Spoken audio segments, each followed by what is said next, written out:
Bonjour à tous et bienvenue au sanctuaire Notre-Dame-du-Cap. Nous en sommes déjà au 6e jour de la neuvaine de l'Assomption qui a pour terme « À qui irions-nous ». Notre prédicatrice de ce jour est Madame Sonia Champagne, mère de famille et ancienne membre de Cap Jeunesse, le service jeunesse du sanctuaire. Le thème de la prédication sera « Tu es prince de la paix ». Elle mettra en relief que Jésus est porteur de paix pour le monde. Cette paix n'est pas l'absence de conflits ou de guerre, mais une plénitude, un chemin de bonheur dans nos chemins de croix. Les célébrations de l'après-midi sont suivies d'expériences spirituelles qui prendront place dans les jardins du sanctuaire. Ils font place à l'intériorité et au partage dans une ambiance de fraternité.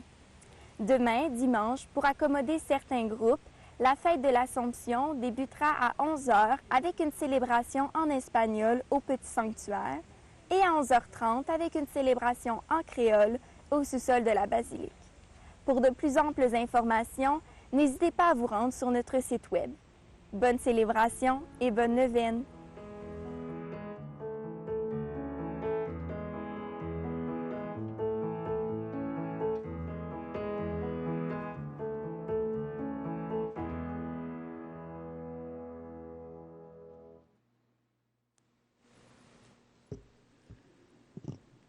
Chantons ensemble, regardez les oiseaux du ciel au numéro 235. 235, nous commençons par le refrain.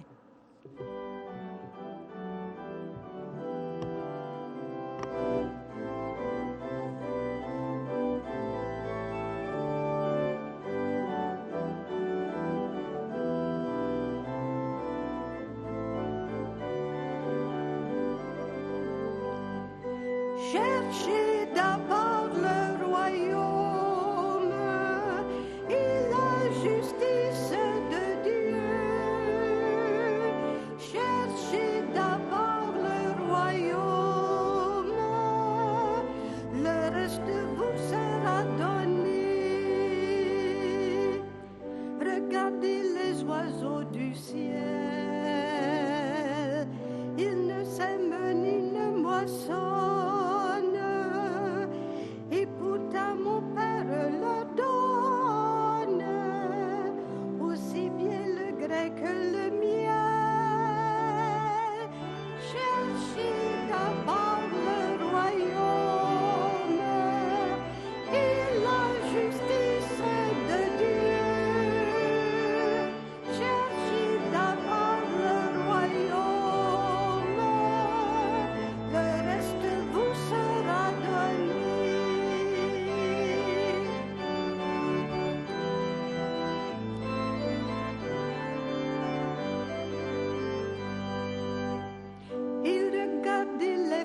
Des champs qui ne travaillent ni ne filent, pourtant mon Père les habille de ses plus riches vêtements. Cherchez d'abord le royaume et la justice de Dieu. Cherchez d'abord le royaume, le reste vous sera donné. Vous valez plus que les oiseaux et bien plus que les chrysanthèmes. Tu veilles sur tous ceux qui l'aiment et rien ne leur fera défaut. Cherchez d'abord le royaume et la justice de Dieu. Cherchez d'abord le royaume, le reste vous sera donné.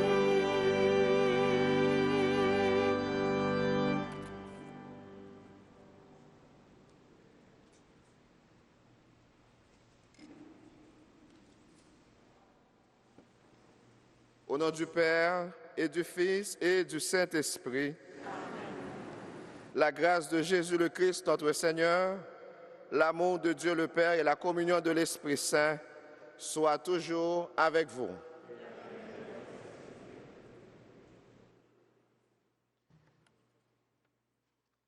Aujourd'hui, nous entendrons la prédication de Madame Sonia Champagne.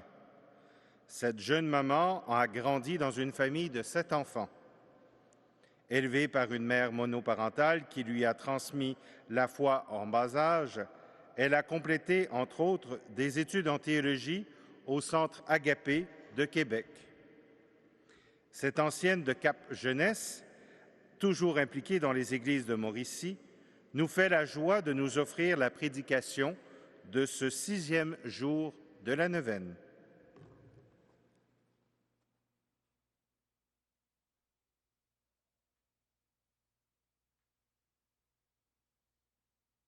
Frères et sœurs, au début de notre célébration, tournons-nous vers Dieu, qui prend toujours l'initiative de venir à notre rencontre en nous révélant son Fils bien-aimé, Prince de la paix.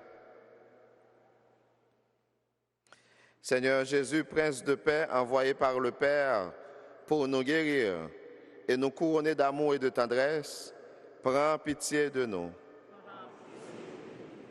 Ô Christ, Prince de paix, venu dans le monde pour nous appeler à imiter la miséricorde du Père, prends pitié de nous. Seigneur, Prince de paix, élevé dans la gloire du Père où tu prends sur toi nos péchés, prends pitié de nous.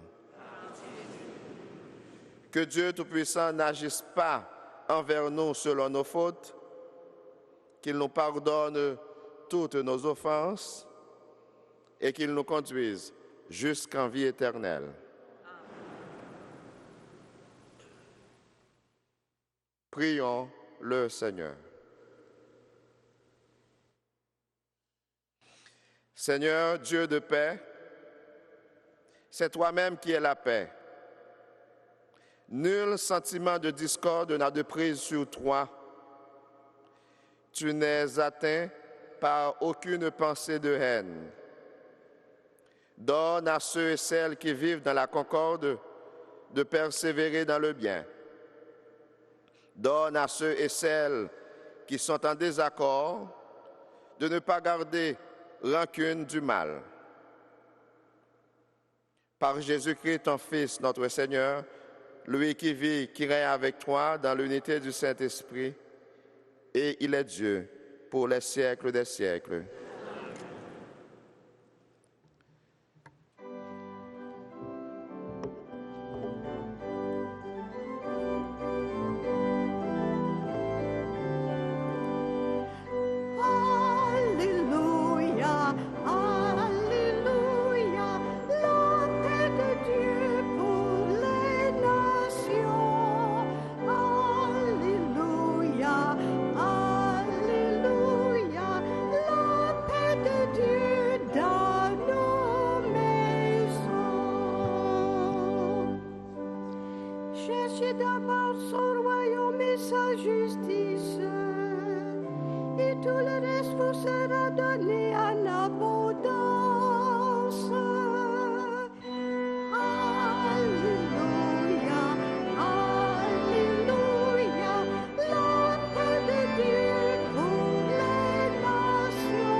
Le Seigneur soit avec vous. Évangile de Jésus-Christ selon saint Matthieu.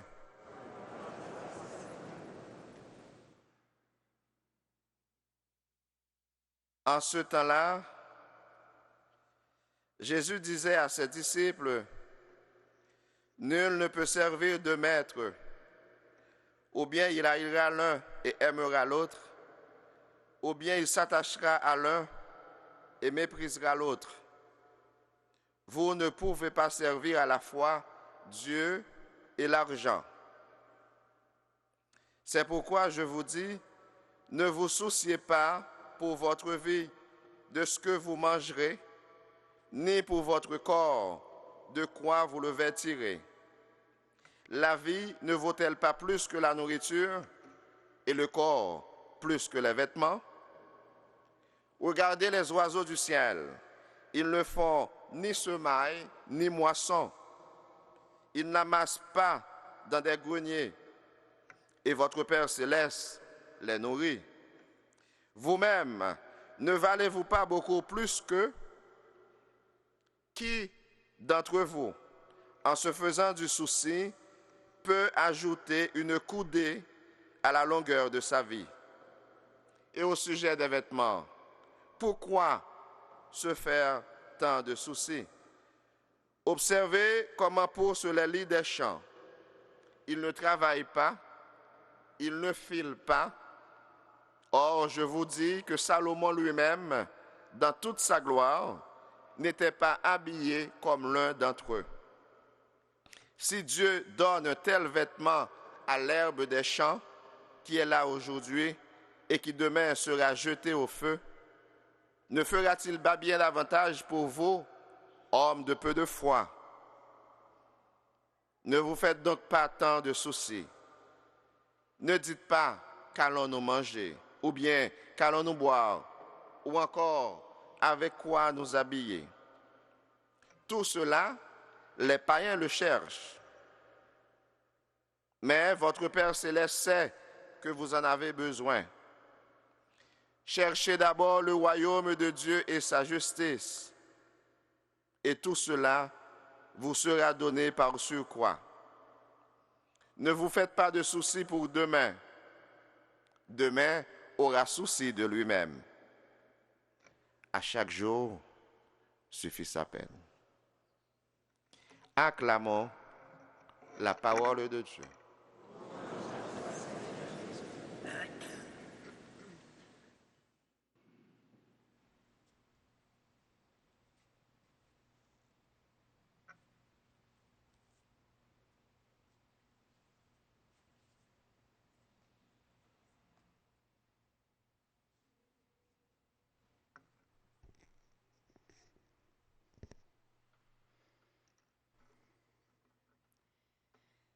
Bonjour à tous. C'est un immense privilège pour moi aujourd'hui d'être devant vous, d'être avec vous pour témoigner de ma foi. Parlant de foi, levez la main qui ici a une foi à faire déplacer les montagnes. Yes! Alléluia! J'en ai quelques-uns. Sans la foi, il n'y a pas de paix. Notre confiance en Dieu déplace nos montagnes de soucis pour les jeter à la mer, d'où ils viennent. Comme il est dit dans Romains 8, 28, « Toute chose concourt au bien de ceux qui aiment Dieu. » Toutes choses de notre vie peuvent être transformées par Dieu pour un plus grand bien. Nous avons le choix de voir la situation comme une montagne qui m'écrase, ou de regarder cette montagne comme on regarde la croix de Jésus, avec foi. C'est un chemin de paix assuré. Dieu ne nous demande pas de considérer les choses horribles comme un bien, comme la mort accidentelle d'un enfant due à l'ivresse d'une personne, mais les chrétiens qui ne sont pas épargnés sont convaincus que ces malheurs sont des instruments de bénédiction pour les siens. Quand tu crois que de toutes tes forces, que la situation concourt au bien, tu es dans la paix. Comme Marie au pied de la croix de son fils qui agonisait, elle souffrait, mais elle était dans la paix, car elle aimait son Dieu, elle avait confiance. Maintenant, j'espère qu'il va y avoir plus de mains levées. Voulez-vous cette paix? Yes! Oui! Moi aussi, je la veux, cette paix. Bien, si vous avez levé la main et si vous le portez dans votre cœur, bien, vous l'aurez, cette paix. Mais quelle est cette paix que Dieu nous donne? La paix que le monde définit est l'absence de guerre, de conflits, de problèmes majeurs ou de maladies. Nous appelons ça la tranquillité humaine, la tranquillité du monde. C'est une paix éphémère qui peut se rompre à tout moment. Il suffit d'une guerre, d'une maladie, d'un virus, d'un ennemi qui refait surface pour que nous soyons inquiets, nerveux, stressés, angoissés, que nous ne soyons plus dans la paix, quoi. Alors, quelle est cette paix dont Dieu nous parle? Prenons ce mot hébreu, shalom. Celui qui a le shalom est celui qui est comblé, rempli, en plénitude de la présence de Dieu. C'est celui qui fait l'expérience du tabernacle vivant. Dieu nous veut remplis en plénitude de son amour, pour qu'au milieu des bombes, au milieu des hostilités, des injustices, des conflits familiaux, que nous soyons dans le shalom. J'en ai fait l'expérience par la grâce de Dieu en 2021, lorsque ma fille est décédée in utero à 7 mois de gestation. Ma fille Angélina avait une hypoplasie sévère du ventricule gauche et avait seulement 10% de chance de survie à la première opération. Nous savions qu'il était possible que son cœur cesse à tout moment, mais on n'est jamais préparé à cette éventualité-là. Mais contre toute attente, malgré ma grande peine et un sentiment de vide, je ressentais une grande paix et une grande confiance. J'avais cette paix car Dieu était dans mon cœur. J'avais la foi. Le contraire de la paix n'est pas la guerre, mais le vide. Quand nous n'avons pas la paix, nous sommes vides et c'est une torture pour l'âme humaine. Nous ne sommes pas créés avec un cœur vide, mais remplis de son amour, de sa grâce infinie. Quand Dieu nous a créés, il nous a créés à son image, à sa ressemblance.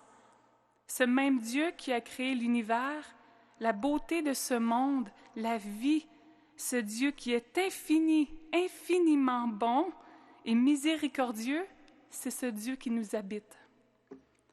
Il nous a donné un cœur, une âme tellement immense, au sens biblique, pour être capable de contenir son immensité. À quel point notre cœur est grand. Quand nous acceptons Dieu dans toutes les sphères de notre vie, il n'y a pas de place au vide, mais nous faisons le choix de la nourriture que nous donnons à notre âme. Quelle nourriture que je choisis pour nourrir mon âme? Qu'est-ce que je mets dans ce cœur immense? Des petites satisfactions par-ci, par-là, des plaisirs, ce qui goûte bon, ce qui me satisfait rapidement. C'est une torture de ressentir le vide et le cœur va chercher rapidement à se nourrir. Sans Dieu, le cœur est vide et dur. Il est facile, à ce moment-là, de tomber dans la dépendance de la drogue, de la pornographie, de l'alcool, des réseaux sociaux, des spiritualités occultes, dans certaines déviances nourries par l'angoisse, la haine, le désir. Et ces gens qui souffrent du vide ont raison de plonger dans ces choses, sans toutefois donner raison à ces choses mauvaises, car ils sont esclaves de leur cœur qui a soif et faim. Des âmes qui souffrent du vide. Mais la solution à cette souffrance est Dieu. C'est de devenir des tabernacles du Dieu vivant pour vivre le shalom. Dieu désire qu'on soit plein de lui, mais malheureusement, il est à la porte des cœurs endurcis qui choisissent le vide. Le tombeau de notre cœur ne peut pas rester vide. La peur n'a pas le dernier mot. L'angoisse n'a pas le dernier mot. La souffrance n'a pas le dernier mot. La mort non plus n'a pas le dernier mot. Jésus a le dernier mot sur la mort et il nous appelle à mourir à soi pour qu'il puisse ressusciter dans notre cœur. Laissons Jésus entrer dans notre tombeau et laissons-le briller dans ses ténèbres pour qu'on soit en plénitude. C'est un acte d'abandon. C'est de donner les clés des appartements du château de notre âme. C'est Sainte Thérèse d'Avila qui compare notre âme à un château qui représente Dieu. Chaque appartement, chambre, pièce de ce château correspond à un aspect de notre vie. Ma famille, ma sexualité, mon travail, le sport, mon emploi, mes enfants, mon avenir. Chaque pièce représente un aspect de ma vie et j'ai le contrôle des clés sur ces pièces. Le Seigneur qui est dans son château s'y promène, vagabonde, et voit toutes ces chambres aux portes fermées et ouvertes. Parfois, nous ne réalisons même pas qu'il y a une chambre barrée à double clé, car on ne pensait pas qu'il était possible de l'ouvrir au Seigneur ou qu'il pourrait y avoir un intérêt à ces affaires-là. Par exemple, le sport, ma sexualité, mon entreprise, ce que je mange. Mais le Seigneur s'intéresse à tout. Il s'intéresse à chaque pièce de ce château. Il ne veut en négliger aucune. Alors, c'est à cause de cette pièce-là, fermée à clé, que nous n'avons pas la paix profonde du Christ. C'est de lui donner la clé de cette chambre pour qu'il puisse y mettre sa lumière de ressuscité. Et cette chambre fermée à clé, elle est fermée depuis très longtemps. L'état de cette pièce peut ressembler à une chambre complètement désordonnée. Et si nous voulons y mettre de l'ordre, ça prend l'aide du Seigneur. Souvent, on ne veut même plus y avoir accès, mais elle est quand même en nous et elle doit être nettoyée si on veut vraiment la paix. Voulons-nous que Dieu y mette sa lumière et son amour? Alors, je vous pose la question. Quelle est cette pièce dans votre château où Dieu ne peut pas entrer? Quelle est cette pièce qui vous empêche d'avoir le shalom? On va prendre un petit temps de silence et quand vous l'aurez trouvé, je vous invite à vous libérer de ce cadenas qui vous prive de la paix, de donner toutes les clés du château au Seigneur, qu'il soit le maître de la maison, que son feu brûle d'amour dans ce tombeau à serrure, pour que par vous, Dieu soit glorifié. Prenons un petit temps de silence.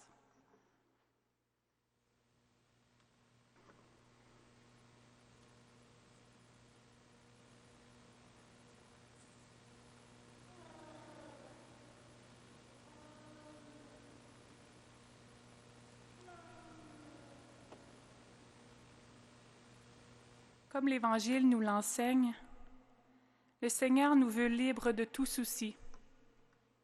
Ne vous inquiétez pas du lendemain. Le lendemain se souciera de lui-même. À chaque jour suffit sa peine. Jésus nous dit aussi, « Je suis le pain quotidien ». Pas le pain hebdomadaire, pas le pain mensuel ou le pain annuel. Je suis le pain quotidien, le pain d'aujourd'hui. Il fait preuve de fidélité et d'amour à tous les jours. Il était là hier, il est là maintenant, aujourd'hui, il sera là demain. Regardez les oiseaux du ciel. Ils ne sèment ni ne moissonnent. Ils n'amassent rien dans ses greniers. Et votre Père céleste les nourrit. Ne valez-vous pas beaucoup plus qu'eux? Dieu les aime et il s'occupe d'eux. Mais Dieu nous aime tellement plus.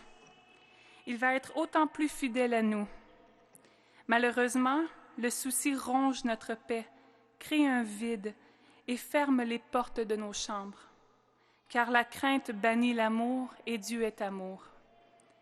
Il nous demande seulement de se préoccuper de son royaume et d'avoir une vie ajustée, et le reste, dont la nourriture et les vêtements, nous sera donné en surcroît, car il sait que nous en avons besoin.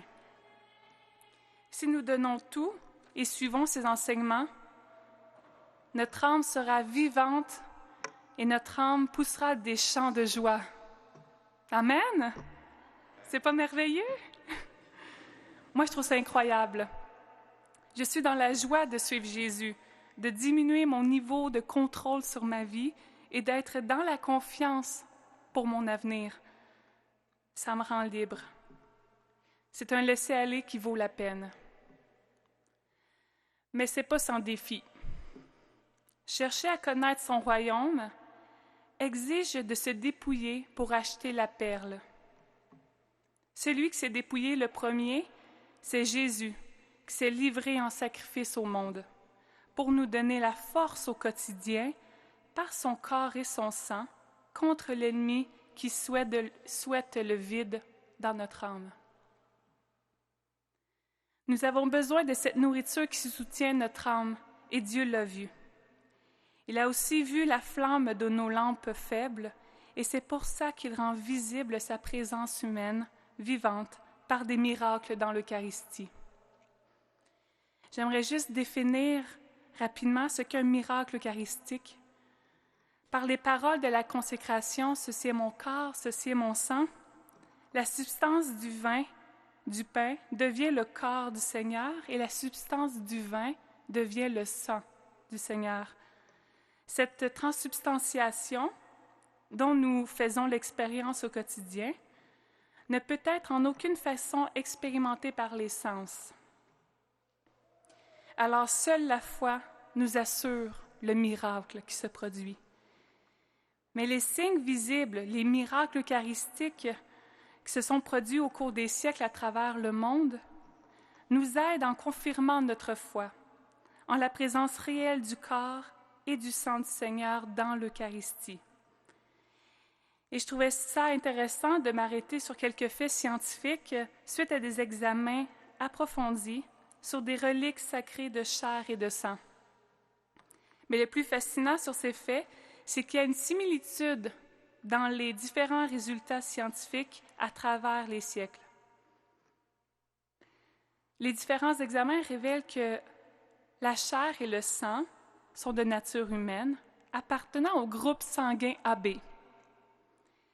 Que la chair miraculeuse est composée du tissu musculaire du cœur et que le patient, à qui il appartenait, avait énormément souffert. Et que ces tissus sont vivants même après des années ou même des siècles suivant le miracle. Le Seigneur nous donne des signes et non des preuves, car il fait appel à notre liberté. On peut y croire comme on ne peut pas y croire. On peut reconnaître la présence réelle de Jésus dans l'Eucharistie, comme on peut ne pas le reconnaître. C'est une question de liberté que le Seigneur nous laisse. Et c'est bien, car cette liberté est une expression d'amour, et un amour qui s'impose ne serait pas un amour vrai. Et par amour, Jésus nous laisse croire ou ne pas croire à travers les signes qu'il nous laisse.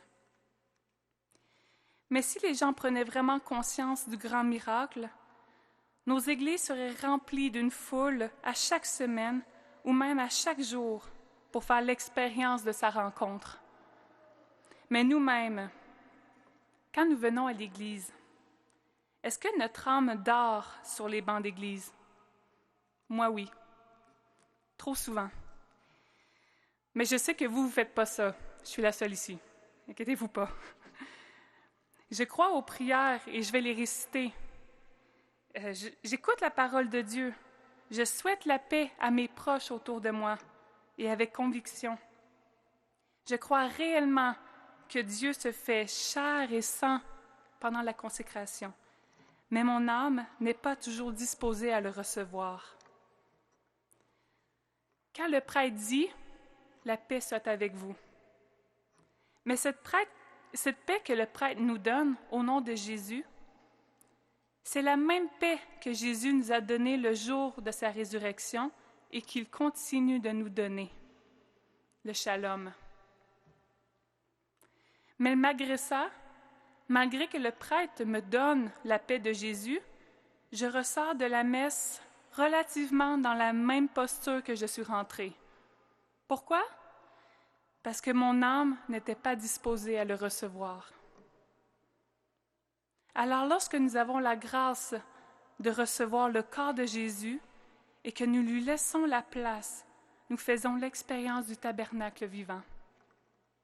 C'est un moment de cœur à cœur où la Trinité fait demeure en nous. Nous faisons l'expérience de cette plénitude si nous donnons les clés et ouvrons les portes de nos chambres, de notre château, pour laisser jaillir les fruits de l'Esprit. Mais attention, ça ne finit pas là. Il ne faut pas faire l'erreur de réduire l'Eucharistie à une récompense, comme dirait Marthe Robin. Mais nous sommes appelés à devenir celui que nous recevons. Comme elle ajoute aussi, ça nous engage à une responsabilité en portant cette grâce, à faire silence dans notre âme, à faire un effort pour devenir celui qui est saint. On ne peut pas faire n'importe quoi, car nous portons Dieu en nous. Comme nous portons une attention aux objets sacrés de l'Église, nous devons aimer et respecter le corps sacré que nous devenons et celui de notre prochain, car Dieu y habite personnellement. Aimez-vous les uns les autres, comme je vous ai aimé. Devenir celui que nous recevons, devenir celui que nous adorons, devenir Jésus par la communion, c'est-à-dire la commune union de l'Eucharistie, est un chemin assuré de paix et de plénitude. Dans cette neuvaine mariale, tournons-nous vers Marie. Vierge souffrante, portée par la foi au pied de la croix. Elle est l'exemple choisi par Dieu pour nous apprendre à rester en paix dans les circonstances les plus difficiles de nos vies.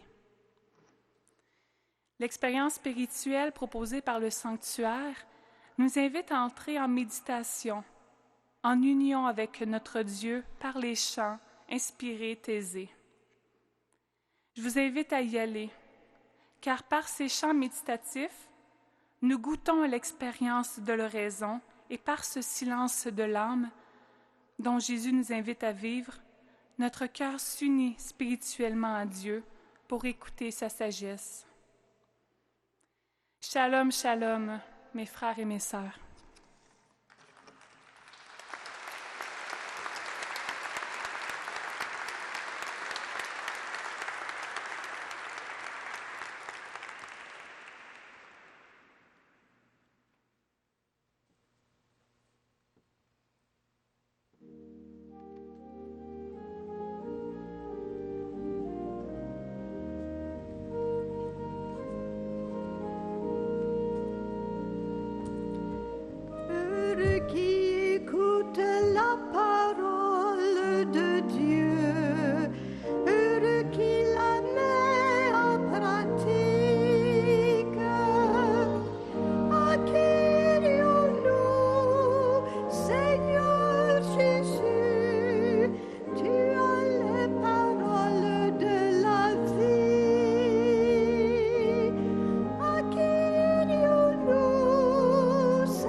toute la terre. Accueillons-nous, Seigneur Jésus, tu as les paroles de la vie. Accueillons-nous, Seigneur Jésus, tu as les paroles de la vie.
Frères et sœurs, prions ensemble au moment d'offrir le sacrifice de toute l'Église.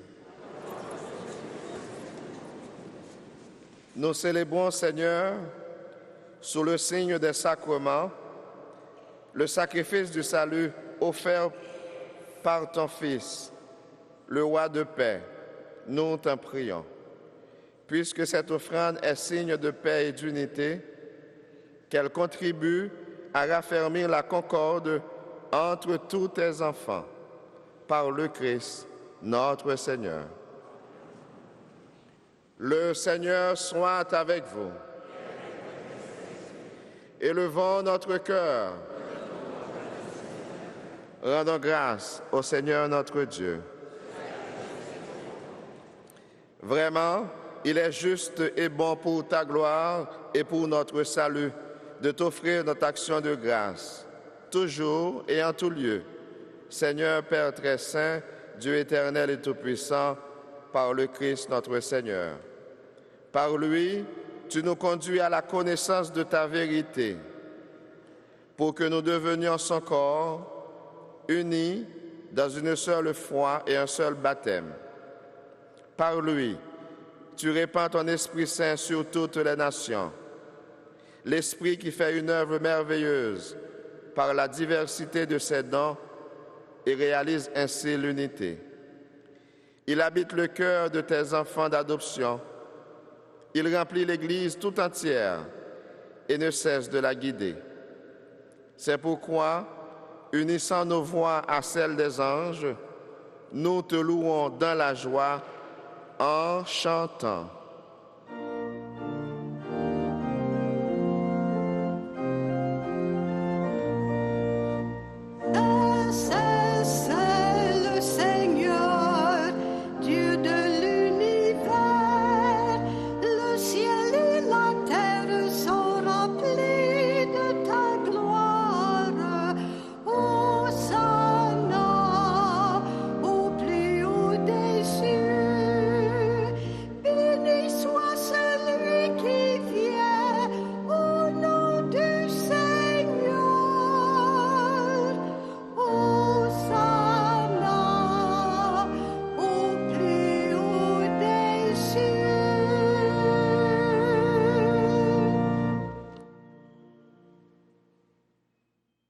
Toi qui es vraiment saint, toi qui es la source de toute sainteté, Dieu notre Père, nous te prions. Sanctifie ces offrandes en répandant sur elles ton esprit, qu'elles deviennent pour nous le corps et le sang de Jésus le Christ, notre Seigneur. Au moment d'être livré, d'entrer librement dans sa passion, Jésus prit le pain, il rendit grâce, il le rompit, il le donna à ses disciples en disant, « Prenez et mangez-en tous. Ceci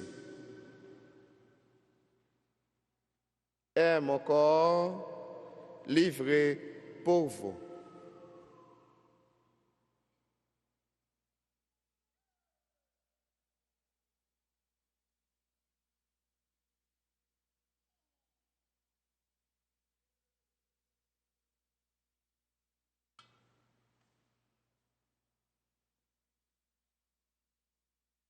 De même, après le repas, Jésus prit la coupe.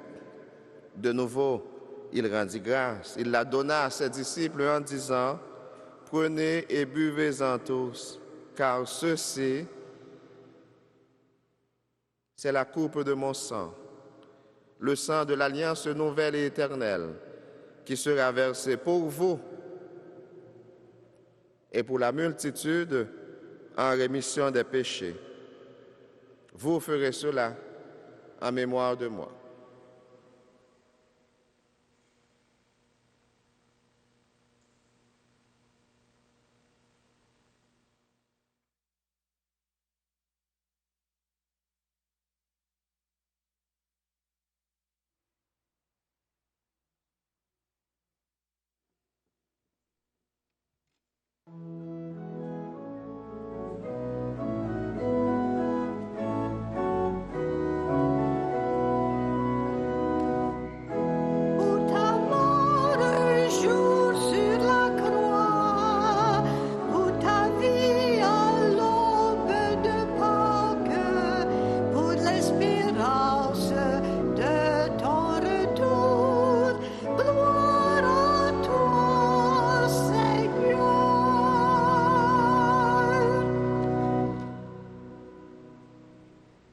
En faisant ainsi mémoire de la mort et de la résurrection de ton Fils, nous t'offrons, Seigneur, le pain de la vie et la coupe du salut.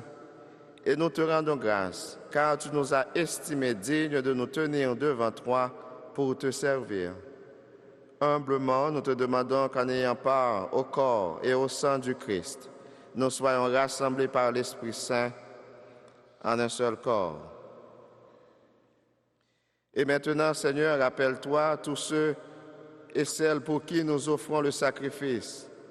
En premier lieu, ton serviteur, notre pape François, notre évêque Martin La Liberté, l'ensemble des évêques, les prêtres et les diacres, les fidèles qui présentent cette offrande, les membres de notre assemblée, particulièrement Micheline, le peuple entier qui t'appartient, tous ceux et celles qui te cherchent avec droiture, sans oublier notre sœur France Leclerc. Souviens-toi aussi de nos frères et sœurs qui se sont endormis dans l'espérance de la résurrection et souviens-toi de ta miséricorde de tous les défunts. Accueille-les dans la lumière de ton visage, particulièrement aujourd'hui Diane Rivet, les défunts de la famille Gemma Boujol, Paul-Aimé Saint-Cyr, Jean-Paul Lépine et Thérèse Frenette Lépine.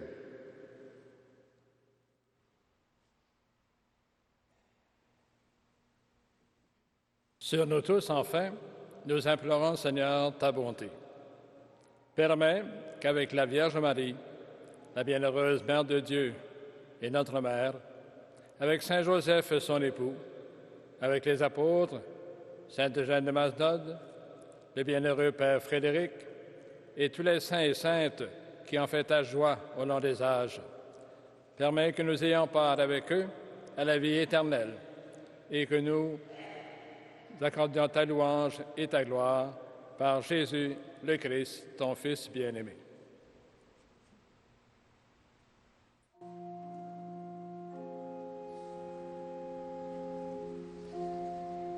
Par lui, avec lui, en lui, à toi, Dieu le Père Tout-Puissant, dans l'unité du Saint-Esprit, tout honneur et toute gloire, pour les siècles des siècles.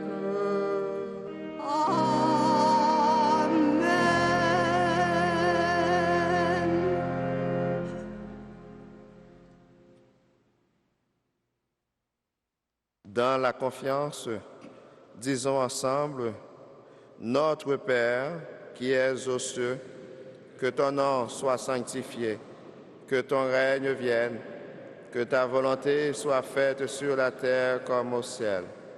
Donne-nous aujourd'hui notre pain de ce jour. Pardonne-nous nos offenses, comme nous pardonnons aussi à ceux qui nous ont offensés.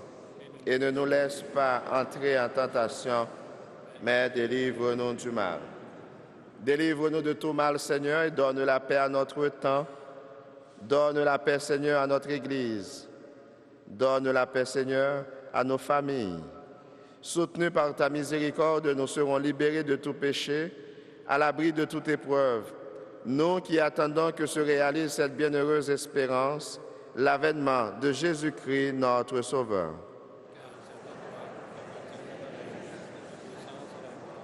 Pour les siècles des siècles. Seigneur Jésus-Christ, tu as dit à tes apôtres, et tu nous dis à nous, aujourd'hui, je vous laisse la paix, je vous donne ma paix.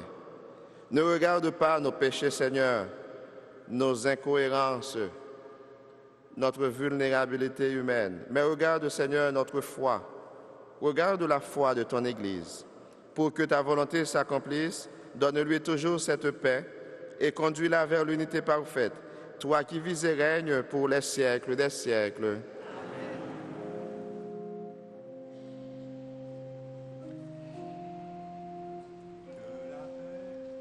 Que la paix du Seigneur soit toujours avec vous. Et avec votre esprit. Dans la charité du Christ, donnez-vous un signe de paix.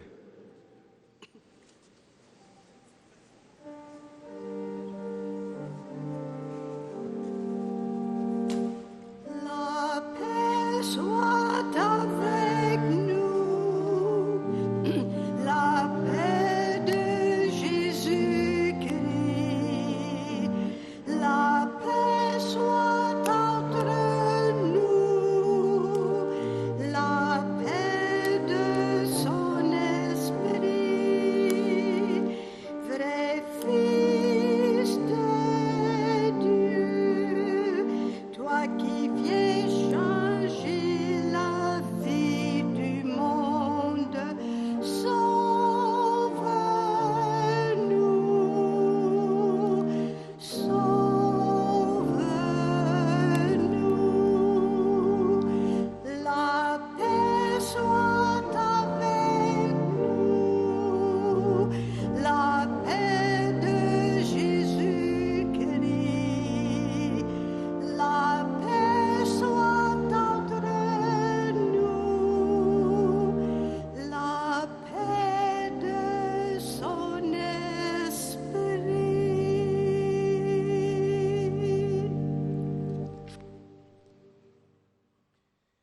Voici l'agneau de Dieu, voici celui qui enlève les péchés du monde.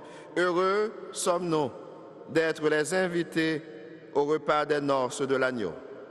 Seigneur, je ne suis pas digne de te recevoir, mais dis seulement une parole et je serai guéri. Que le corps et le sang du Christ nous gardent pour cette vie ici-bas et pour la vie éternelle.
Je te rends grâce, Seigneur, de te faire présent encore aujourd'hui dans ce pain de vie.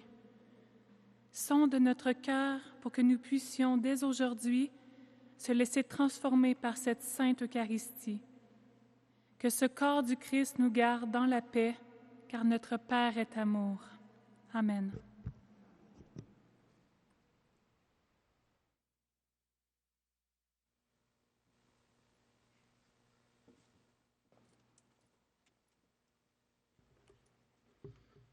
Pour continuer de cheminer après cette célébration, nous vous invitons à une expérience spirituelle.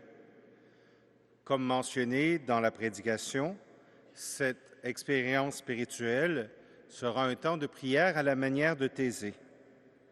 En sortant de la basilique, avec Sonia, la prédicatrice, et moi-même, nous nous rendrons au sous-sol de la basilique en passant par le centre des services.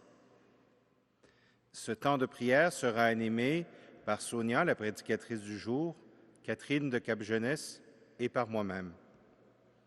C'est une manière d'accueillir le Christ comme prince de la paix, étant donné que cette prière est très apaisante.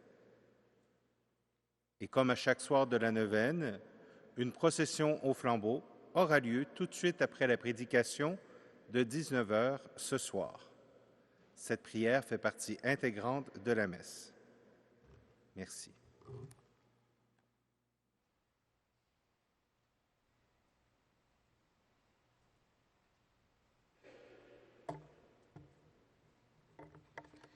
Le Seigneur soit avec vous. Nous demandons cette bénédiction à Dieu, non seulement pour vous, sur les personnes que vous portez dans vos cœurs et dans vos prières aujourd'hui, mais aussi pour les objets de piété que vous portez et souhaitez faire bénir. Que Dieu Tout-Puissant vous bénisse, le Père, le Fils et l'Esprit Saint. Allez dans la paix et dans la joie du Christ. Nous nous tournons vers Marie pour le chant Sainte Vierge ma Mère au numéro 247 dans le recueil rouge.